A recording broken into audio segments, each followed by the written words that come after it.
साथी हमारे भाई शादी इधर इधर 250 रुपए पीछे हो जाएगा, 250 रुपए इंशाअल्लाह वापस आसी। बिस्मिल्लाहिर्रहमानिर्रहीम।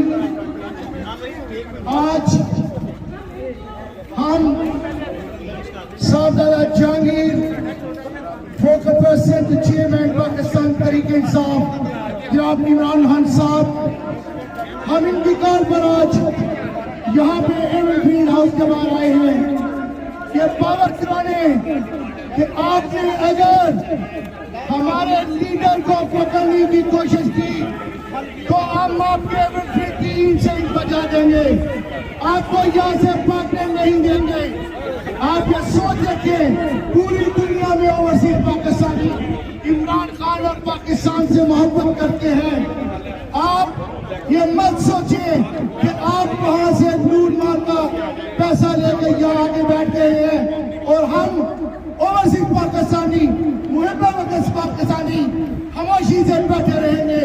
नहीं, हम आपको भी कहते हैं कि दफा हो जाओ यहाँ से। ये एक सिविलाइज कंट्री है, यहाँ चोरों की कोई जगह नहीं है।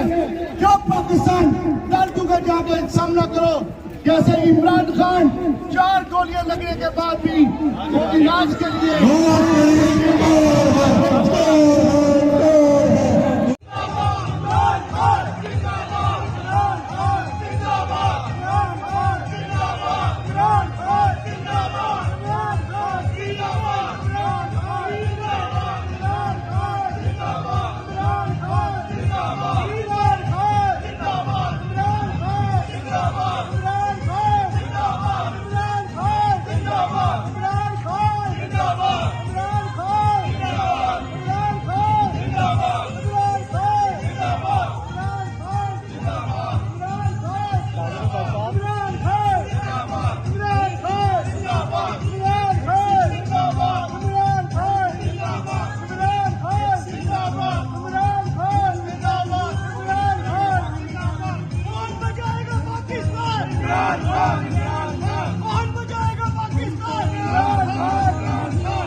इमरान खान जिंदाबाद।